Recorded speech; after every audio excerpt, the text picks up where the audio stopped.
Well, good afternoon, everybody. This is Chattin with CHAP, and it is senior week. I am your host, Ginger Wade, and today we are going to cover the final evaluation. I keep thinking about the song, The Final Countdown. It keeps running through my head. So it's kind of like how you're feeling when you're getting your senior to their final evaluation. The past 2 days, we've talked about credits and transcripts. So if you missed that, go back and watch those two episodes, because they will explain some of the foundational stuff for getting your senior through the end of their senior year and on and out through graduation. Today you will notice I have my lovely purple and silver tassel. This is my oldest graduation tassel, so we will feature a different tassel every single day just because why not? So today we are talking about the final evaluation. So y'all know when you file your paperwork at the beginning of the year, at the end of the year, you also need to have an evaluation, and then you file your evaluation letters to your school district for each and every one of your children, and that is included in the senior year also. So let's talk about that final evaluation. So you've made it to it, right? Our actually final evaluation is on Friday, so for Molly anyway. So is that any different? Does it look any different for a graduating senior than it does for all your other kids? Well, a tiny bit, but not really. So let's go through it. So you're going to your evaluator, evaluation coming to you, whatever it is that you normally do. You're still going to provide samples of work, which actually, if your child is dual enrolling and taking college courses, might be a little bit trickier, because sometimes, like my daughter did a digital class, she did a filmmaking class, so her samples are going to be digital on her computer. They're not going to be paperwork. So, but there still should be some kind of work that you can show to the evaluator. So you'll have samples, you'll have your log, which if you remember is your book list, and the proof of 180 days, which is actually just the affidavit, although we have talked, or the unsworn declaration, though we have talked before here on this show about evaluators can say, well, I'd like to see some kind of calendar or something. So that's actually a discussion between you and your evaluator. However, those are all the same things that you're always showing on behalf of all of your children. So that's no different than normal. So what is different? So when you take your senior student, or your senior student goes by themselves to their final evaluation, they need those things I mentioned previously, but they also need their senior year transcript, and they also need a diploma if you're using the Pennsylvania Department of Education Homeschool diploma. That particular diploma has a slot for the supervisor, which is the parent, and the evaluator, 12th grade evaluator, to sign. It is not, you don't have to use that diploma. We'll talk about that tomorrow. But if you are using the PDE one, you'll need to take it to the evaluation, because obviously the evaluator needs to sign it. So, transcripts. Why are we taking the transcript? So you remember yesterday we talked about the transcript and what it was. Go review that video if you don't remember.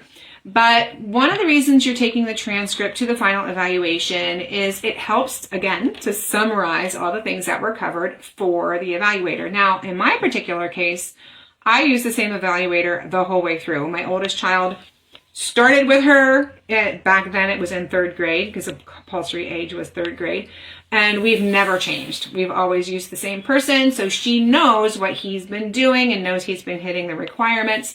But if you have a new evaluator, someone might not remember what you've covered in the past, that is a great way to show what's been covered, so although they can make sure that all those requirements have been met. So remember that paragraph in the requirements that says you should cover all these different topics? Some of those topics can be covered in junior high.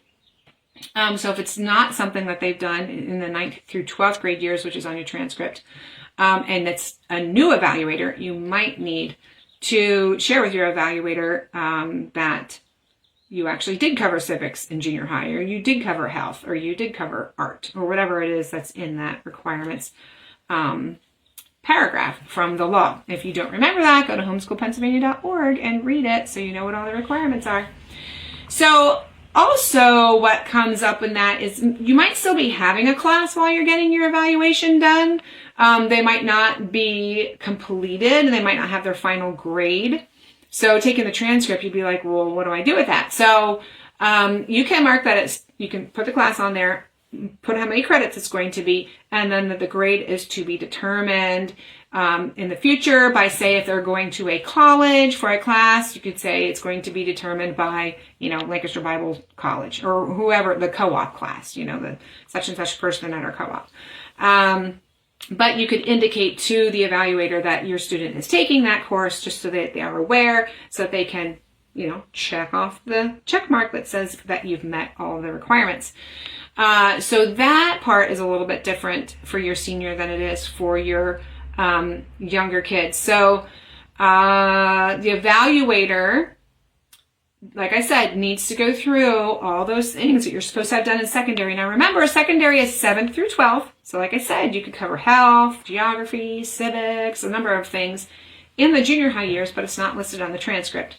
So if you don't have the same evaluator, you might need to show some proof of that, or make sure that the evaluator is aware that that got done so she can rightfully check off that the senior has met all of those requirements for the law.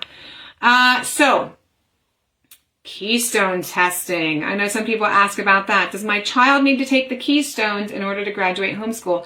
And the wonderful answer of the day is no.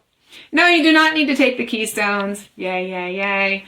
It might be wise to take the SAT or the ACT or the CLT if you are planning on going into schools that require those test scores, or you want to apply for scholarships based on the grades that you get in those tests. So those are not requirements in order to graduate. You would not need to take results from those tests to your final evaluation in order to graduate.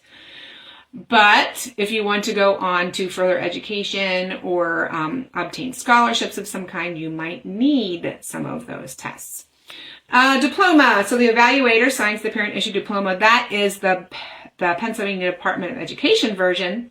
Now, if you just make up a diploma on Microsoft Publisher and you just sign it yourself, you wouldn't need the evaluator to sign it, but that's something we'll talk about tomorrow. So that, again, transcripts and diploma is the two differences in the senior evaluation process.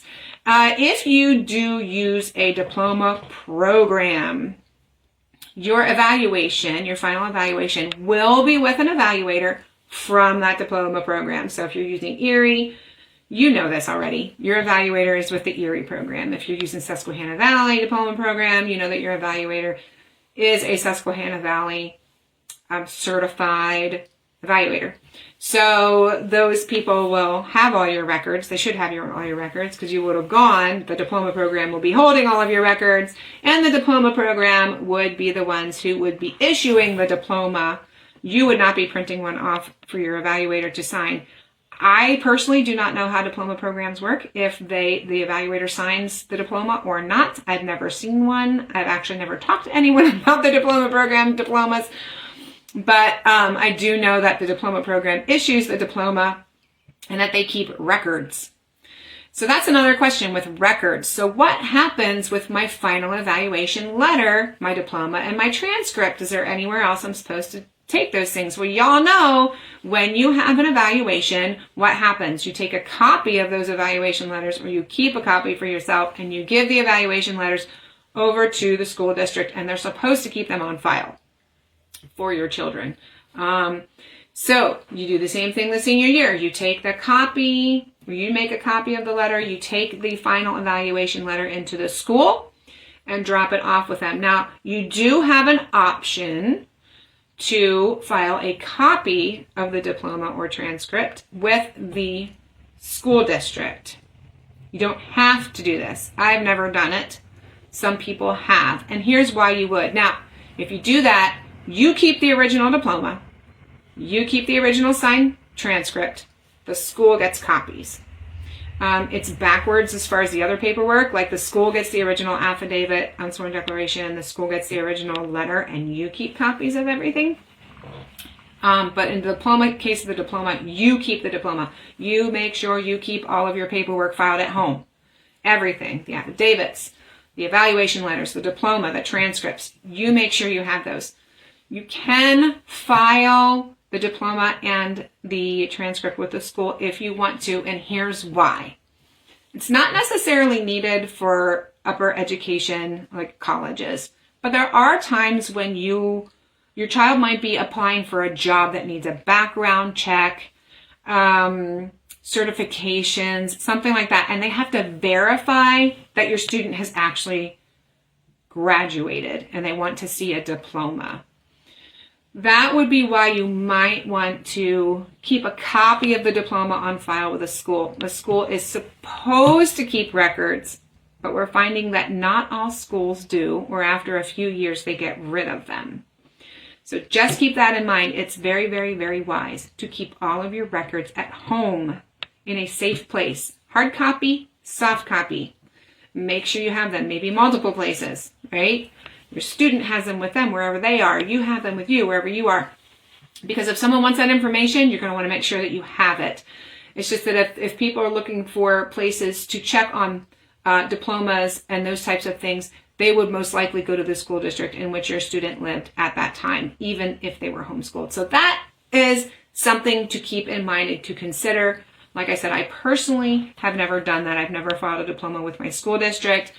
It hasn't been an issue for me yet, but I do know that it has been an issue for others who have had background checks and other things like that in their future going forward from high school graduation. So other than that, that wraps everything up. If you want to read more about this, go to homeschoolpennsylvania.org. We have a whole page on evaluations. It has information on diplomas, the transcripts, the credits, all the things. Lots of great information there. If you have any questions, please comment below and we will get back to you and answer your questions, and answer them right there, because I'm sure there's other people out there who have questions if you have questions. So do not hesitate to ask your questions and share this around, share it to all your folks. And I'm telling you, it does not hurt to listen to this stuff and be aware of it, starting, 7th, 8th grade up through senior high, so that you are well prepared for when your student gets to their senior year. So